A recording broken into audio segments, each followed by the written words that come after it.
बात नहीं समझ में आए कह दीजिएगा, बहुत मजे का टॉपिक है। शर्त ये है कि आपको हर चीज ढंग से समझ में आ रही हो। कभी भी कोई भी चीज ऐसे महसूस हो कि ये तो हवा में बात हो रही है, मुझे समझ में नहीं आ रहा, तो कह देना, तो उसको बनाकर दिखा दिया जाएगा तो समझ में आ जाएगा। लेकिन एक दफा गाड़ी निकल गई और तुमने कहा कि चलो मैं जो है रिकॉर्डिंग देख के समझ लूंगी, दोबारा सुन के कुछ नहीं समझ में आएगा आपको। सही है। क्वेश्चन नंबर 2, मैंने आपको ए बी एक कॉलम वेक्टर दिया हुआ है। पहले पार्ट में क्या पूछा है मैंने आपसे? मैग्नीट्यूड। मैग्नीट्यूड। सही है। ये मैग्नीट्यूड का सिंबल है, ठीक है। जब भी कभी कुछ भी ऐसा लिखा हो, अगर तो मैंने सिर्फ ये लिखा है तो मतलब मैं वेक्टर लिखने की बात कर रहा हूँ। लेकिन अगर मैंने ए बी को इन बार्स के अंदर लिखा हुआ है तो मैं आपसे उस वेक्टर का मैग्नीट्यूड पूछ रहा हूँ। सही है। एरो लाजमी लगेगा, और अगर मैग्नीट्यूड है तो ये बार्स भी लगेंगे।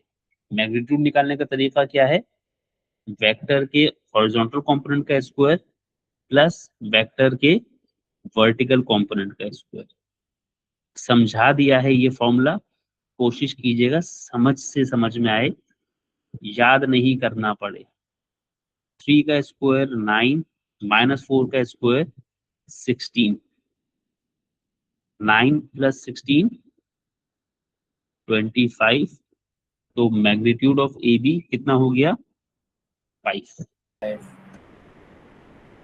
चलिए, अब उसके बाद अब आपको सिर्फ कोऑर्डिनेट ज्योमेट्री नहीं बल्कि आपको साथ में इसमें वेक्टर भी मिलाना पड़ सकता है। A is the point 0,2। A के कोऑर्डिनेट्स आपको दिए हुए हैं। Is that okay?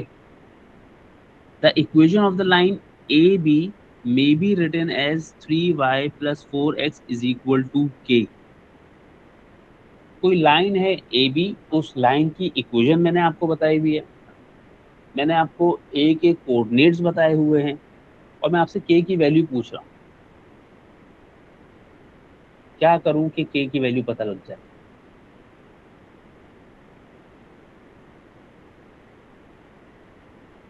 ये जो इक्वेशन दिया हुआ है उसमें x और y की जगह 0 और 2 रखेंगे।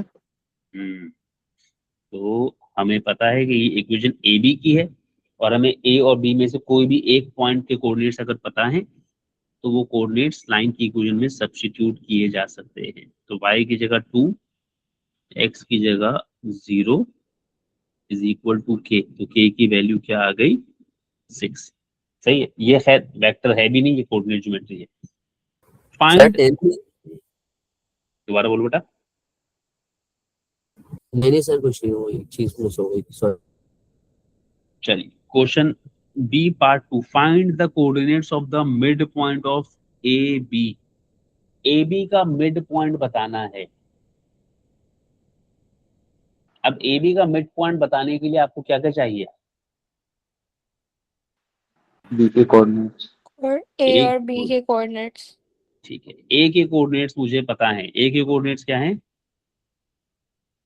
0,2। क्या आपको कहीं भी बी के कोऑर्डिनेट्स पता हैं?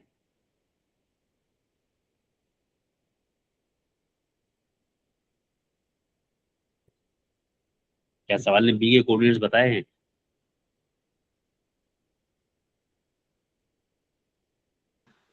नहीं सर। क्या आपको ये पता है कि बी जो है वो ए से कितना डिस्टेंट है? जी सर। कितना? हॉरिजॉन्टली कितना दूर है? 3 यूनिट्स। और वर्टिकली कितना दूर है? 4 यूनिट्स 4 यूनिट्स ऊपर, 4 यूनिट्स नीचे। नीचे। 4 यूनिट्स नीचे। तो आपको ज्यादा मेहनत करने की जरूरत नहीं है। ए से कहाँ चले जाएं? 3 यूनिट्स आगे, है ना? जी। तो ए है 0,2, उससे 3 यूनिट्स आगे गए तो एक्स कंपोनेंट क्या हो गया? 3।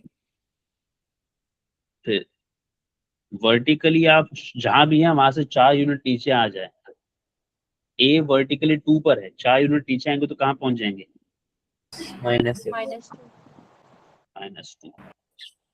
ये बी के कोऑर्डिनेट्स आ गए आपके पास। सही, और भी तरीके हैं, मैं अभी वो सारे नहीं डिस्कस कर रहा, अभी वो डिस्कस कर रहा हूँ जितना आपको पढ़ा दिया है। सही, अब आपको मिड पॉइंट निकालना है, तो x1 plus x2 divided by 2 comma y1 plus y2 upon 2। अब मैंने प्लस बोल के माइनस लगाया क्यों है, ये समझ में आ गया होगा। ठीक है, डिस्टेंस फॉर्मूला आप लोग बहुत बचपन में पढ़ चुके हैं।